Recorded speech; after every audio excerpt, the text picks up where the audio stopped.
Etal Castle is a medieval fortress located close to the Scotland border in the northern part of Northumberland County, England, near the village of Etal.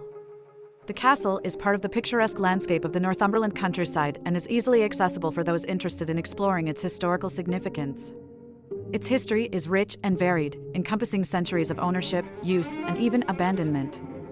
The sandstone castle is said to have been erected during the latter part of the 14th century, likely around 1341, by Robert Manners, a nobleman and prominent figure in the region. The castle was part of a network of fortifications designed to protect the English border against Scottish incursions. Strategically positioned near the English-Scottish border with a commanding position atop a small hill overlooking the surrounding landscape, it provided a vantage point for observing potential threats and coordinating defensive actions and served as a defensive stronghold during a time of ongoing conflicts between the two nations.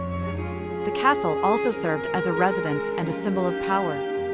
Ownership of Etal Castle changed hands multiple times over the centuries due to several factors including inheritances, marriages, and political developments. The Manners family held the castle for generations, but as conflicts between England and Scotland subsided, Etal Castle lost its military significance. By the 16th century, it had transitioned into a more domestic role, serving as a manor house and becoming a more comfortable residence for its various owners who, throughout its history, made modifications and renovations to the castle. Defensive features such as battlements and arrow slits were updated to reflect changing military technologies, while residential areas were expanded and improved to accommodate changing lifestyles.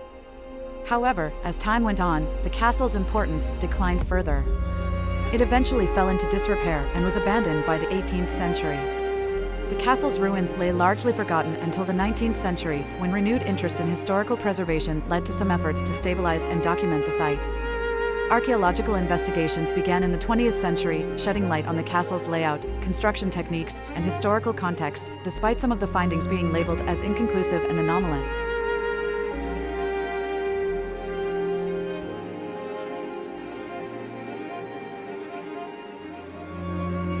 Like many other castles, Etal is said to have been intentionally slighted or damaged during times of conflict to prevent the enemy from utilizing it later. As far as I'm concerned, such a practice sounds very, very stupid, therefore, I think such is a cover-up for whatever actually happened. The most glaring issue, for me, regarding Etal Castle is the remains are clearly buried in the ground. It is so obvious. Yet, this point is ignored. More than that, any records and literature I found don't provide so much as a whisper hinting at such a possibility. Many speculate about what the ground floor was used for and mention it has been lost, but no one suggests the possibility of even more significant portions of the castle perhaps remaining underneath the earth. The only exception is the archaeological excavations and surveys conducted. However, the conclusions given in the 1988 geophysical survey, in particular, don't sit well with me.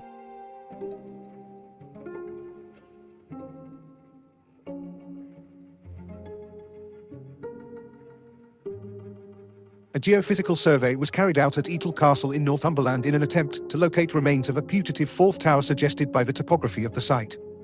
An excavation in the 1970s had previously been attempted in the most likely position but had found no traces of wall footings for such a tower. The geophysical survey results did not produce unequivocal evidence for a fourth tower but did detect another possible location for it along the northeast boundary of the castle site, as well as finding the probable location of the excavation. To summarize the report, the researchers were trying to find out if there was a fourth tower in addition to the ones they already knew about. To investigate, they divided the area into squares and used a type of magnetometer to search for any buried metal items as well as an earth resistance meter to measure how easily electricity passed through the ground. The results from these tools were processed and turned into computer images.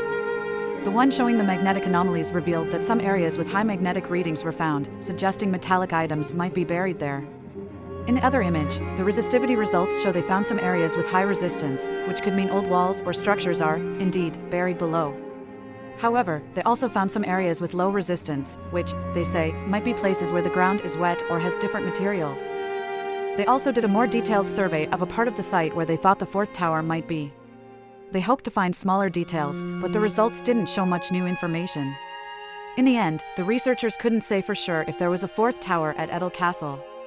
They found some unusual things under the ground, but they said it's hard to tell if they're from the past or more recent activities like excavations.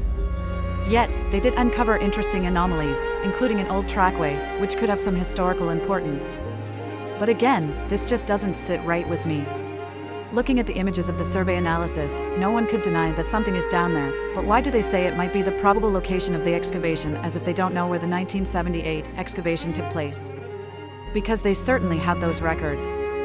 Which, if you're interested, you can find a link to the PDF report for the 1978 excavation at Etal Castle on my website, PenNamePublications.com. Markedly, no one is denying the castle once was significantly larger, as there are several impressions of what the castle might have looked like. But I'm not convinced it simply crumbled away. Why haven't they tried exploring further? IDK, it's quite suspicious.